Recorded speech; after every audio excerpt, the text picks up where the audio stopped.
Hello everybody, we are back. Yes, welcome to my very first video of 2024. I hope you had a good time over the holidays and New Year. Now, at the end of last year, I made a video talking about my favorite games that I played in 2023. But today we're going to do something slightly different, and these are actually the most played games on Steam Deck last year. Now, these aren't personally my most played games, but these are the most played games all over the world according to Valve. And I thought it would be really interesting to take a look, see what made it onto the list, see what games it is that we've played already, and maybe get a great idea for some new games that we can play this year. Steam doesn't actually give individual numbers for each of the games that make it onto these lists. They instead sort them into groups, so this video won't be in any particular order, and when it comes to the groups there's silver, gold and platinum. But this video will be focusing on the 12 games that made it into that platinum ranking, so these really are the top 12 games played on Steam Deck in 2023. So the first one we're going to talk about is The Witcher 3, and to me at least it wasn't a big surprise that The Witcher 3 was one of the top played games in 2023 on Steam Deck. I mean, really, this is one of the most beloved RPGs out there at the moment. I did play Witcher 3 back in the PS4 days and I had a really good time with it.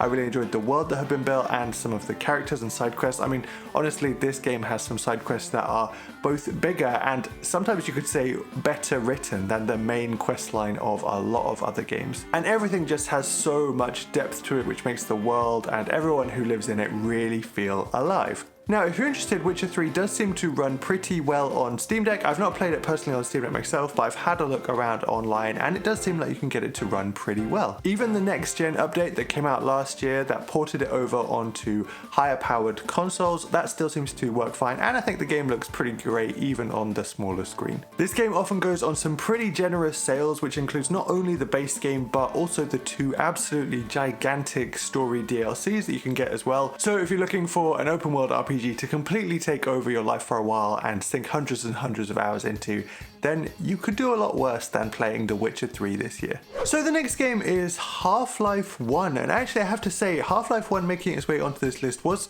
really quite a bit of a surprise to me. I know that Valve did give away Half-Life 1 to everyone for free sometime last year, but the page that has the rankings does say that they exclude, spikes in player time like free weekends or giveaways. So that must mean that enough people were playing Half-Life 1 all throughout the year for it to make it onto this list even without that free period. And I guess it just surprised me really that this game had such a consistent player base throughout last year, just given its age. It's really quite old now. I have played Half-Life 2 and all the follow-up episodes, but I've never played Half-Life 1 actually, so I can't really say too much on this one. What I can say is that the game is now fully Steam Deck verified, it's overly positive on Steam, it gets all sorts of really good reviews, and to be honest, the fact that it's made it onto this list has made me think that maybe I should pick it up this year and finally see what it is that I'm missing out on. Grand Theft Auto 5 is one of those games that I often think I can't believe that we can play this on a handheld, and then I sort of have to stop and remind myself that the game originally came out in September 2013, so it's over 10 years old at this point. Depending on what kind of graphics settings you're going for, I know that you can play GTA 5 on Steam Deck at a smooth 60 FPS because that's what I did, and while I didn't get around to trying it, I think you can even play the game on the GTA 5 online servers, although performance does take a bit of a hit there. Everyone knows GTA 5 at this point and just the tremendous amount of things you can do, just cruising around the city, going on heists, getting into loads and loads of fights. There's just so many side activities as well. This game could keep you entertained for basically the whole year if you wanted it to. I think by now really anybody who's interested in this game has played it, but it's possible that maybe not everyone has considered trying to run it on Steam Deck, so you should give it a go if you're interested. You do have to go through the Rockstar launcher, but that's not really been an issue for me every time I've tried it. I did play it a little bit last year and I never really had a problem with the Rockstar launcher, so give it a try. I'm sure you'll have a great time. And let's face it, if you're looking forward to GTA 6, we still have a fair bit of a wait to go before we can get that one. So maybe if you are really excited for GTA 6, then playing GTA 5 on Steam Deck will tie you over for a little while. Or maybe a long while actually, because there really is a lot of content in this game. Now, Hogwarts Legacy was possibly one of the most hyped games to come out last year, and that's just purely down to the setting, the idea of creating your very own character in the Harry Potter world, going to Hogwarts, exploring the castle, just sort of existing in that setting. I'm not even the biggest Harry Potter fan, but even I can see the appeal of that. I did get this game on PS5 last year. I didn't end up finishing it. It wasn't quite for me. In the end, it felt a little bit sort of like one of the modern Assassin's Creed games to me, in that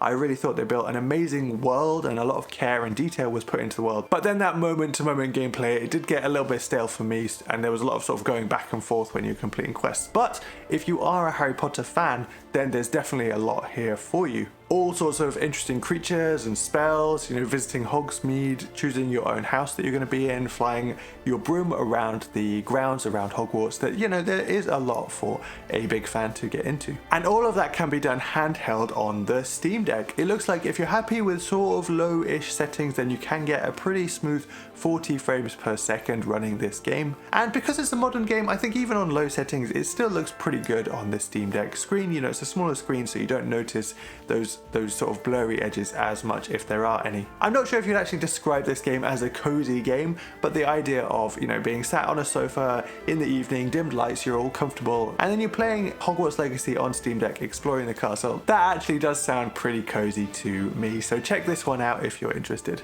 So next up is the Resident Evil 4 remake, and I have to say this one was also a surprise to me that it went on this list, not because like I didn't think it was going to be a popular game, but when the trailers came out and then when the game came out, I actually thought the graphics looked so good that I didn't even consider that this game would be able to run on the Steam Deck at all. But now that I've had a look into it, it does seem like you can play this game on lowish settings around 30 FPS, and you can even get a bit of a higher frame rate when you use FSR to kick it up a notch. The Resident Evil remakes are actually a series that I would love to get into if I wasn't such a big scaredy cat. I think these modern versions especially look really, really good. You know, the combat looks fun, the survival aspect, exploring, figuring out the puzzles to get to where you need to go next, and of course the story and the intrigue that I have, just how the world got that way. I'm really interested in the remakes as a whole, but I really am not good with sort of like horror games and horror films, and you know, anything that's got sort of like tense moments and moments that make me jump. I really jump really badly a lot of the time, and actually my wife loves to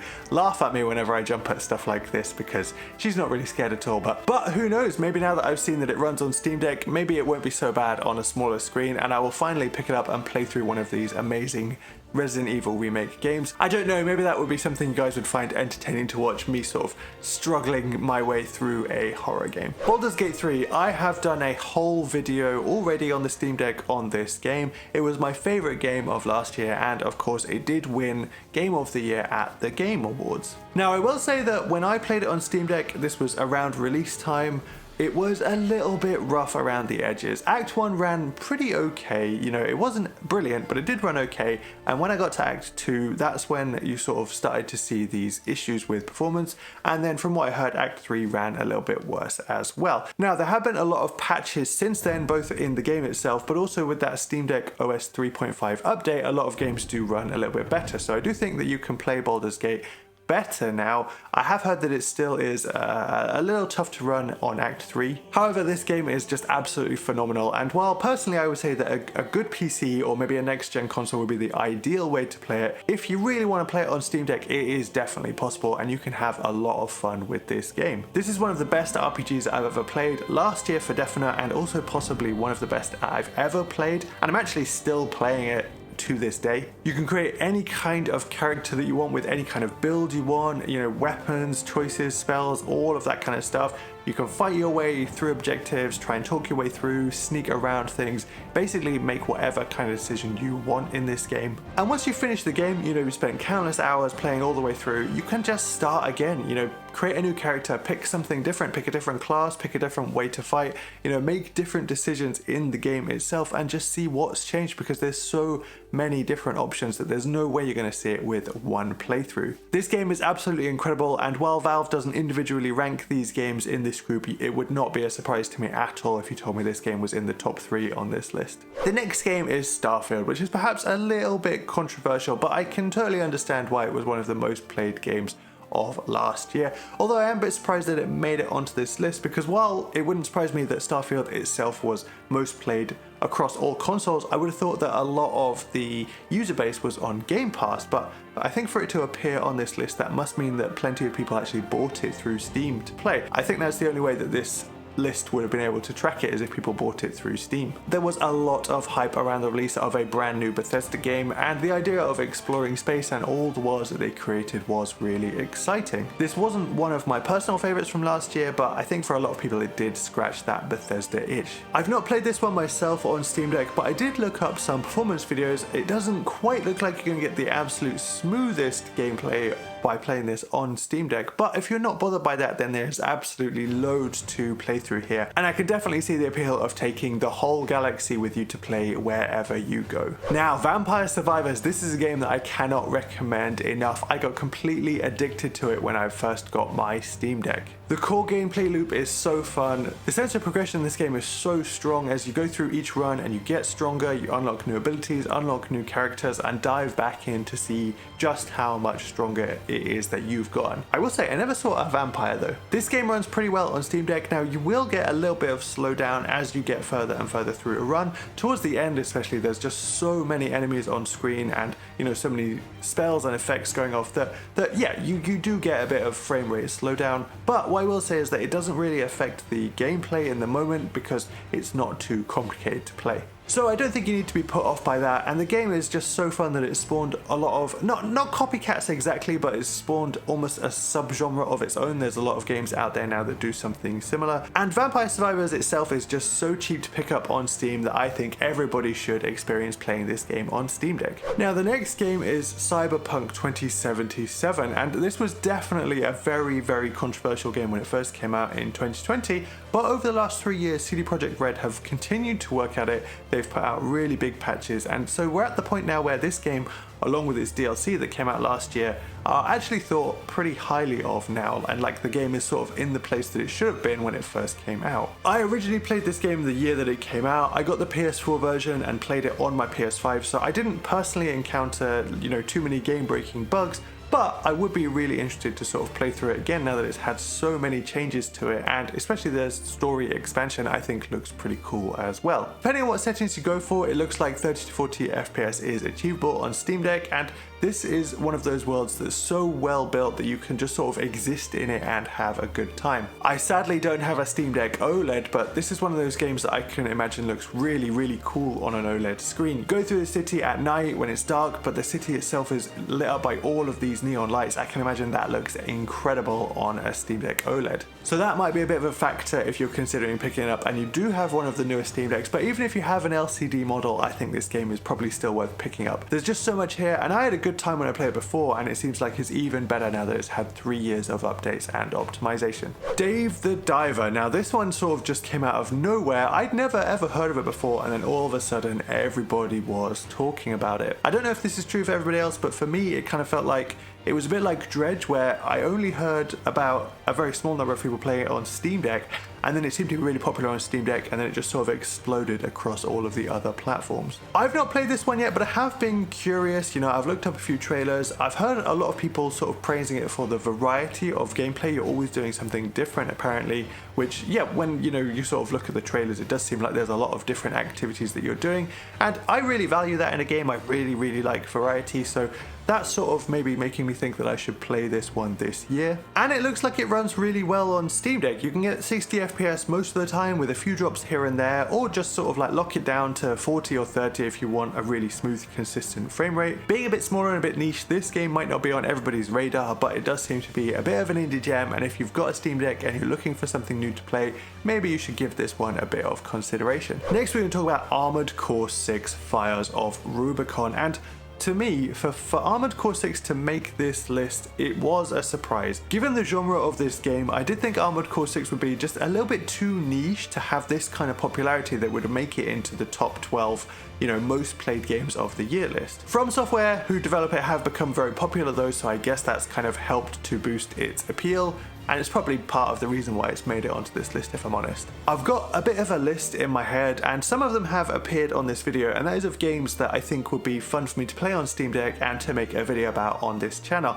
and Armored Core 6 is one of those games. I'd really like to get to this one soon. I've not played too many games of this genre, especially in the last, I don't know, maybe like 10 years or so. I remember one or two when, you know, back when I used to play games on PS2, but nothing recently. But I think the gameplay looks really fun. Like the speed that you can move at looks really fun to me, and of course just the sheer levels of customization that you can do, you know, changing everything about your mech. It looks like 30 FPS is achievable on medium to low settings, which I actually thought was quite impressive because when I've looked up gameplay videos, there's been all sorts going on the screen at once. Missiles, lasers, all sorts of effects, there's loads of things happening. So for it to kind of run at 30 FPS I thought was pretty good. This one looks great and I'm really interested, but now we're going to move on to the final game of this list, which is also by From Software. Are you surprised? One of the most popular games of all time, of course. Elden Ring was going to make it into this video. The sheer size of this game and the amount of time you can put into it makes it a no-brainer that you would play it on a console that you can take with you anywhere that you go. Now, I've dipped in and out of this one myself on Steam Deck, and 30 to 40 FPS is possible depending on what settings you go for. And I know that Souls-like games aren't for everyone, but Elden Ring I think is the most accessible Souls-like game to date. The open world format really helps with this, and I have found that myself sometimes. You know, I'll be stuck on a boss and I'll just wander off, I'll just go somewhere else, try and find something else to fight, or maybe I'll level up a bit, and when I either feel strong enough or sort of like I'm now skilled enough, I'll then go back to the boss that I was stuck on. The game looks really good and that still comes through on Steam Deck, I think even on the smaller screen. It's not hampered too much by playing it on a handheld console, and in terms of battery life you can even get sort of an hour and a half to 2 hours of gameplay. Elden Ring is a great way to round off this list, and you never know, now actually might be a perfect time to play this game because there is supposed to be DLC coming soon and we might be getting it this year. So there we go, those were the top 12 most played games on Steam Deck this year according to Valve. Now keep in mind this was just the top 12, it was the Platinum group. There are plenty of other games in the sort of silver and gold groups that you might be wondering maybe they should have made it onto this. Games like Persona 5, Stardew Valley, Hades. What did you think? I personally thought it was really interesting that 2 developers made it onto this list 2 times, and that was CD Projekt Red and From Software. They do seem to be some of the most popular developers at the moment, and it shows with what people are playing on Steam Deck. I'd love to know what you think though. Are there some games that are maybe further down in the gold and silver tiers that you think should have beaten out some of the ones on Platinum and made it into the video? What games do you played already, or which games do you think you might pick up now you've seen them on this list? I'd be really interested to know, so please do put something down in the comments. Thank you so much for watching, and I will see you in the next video.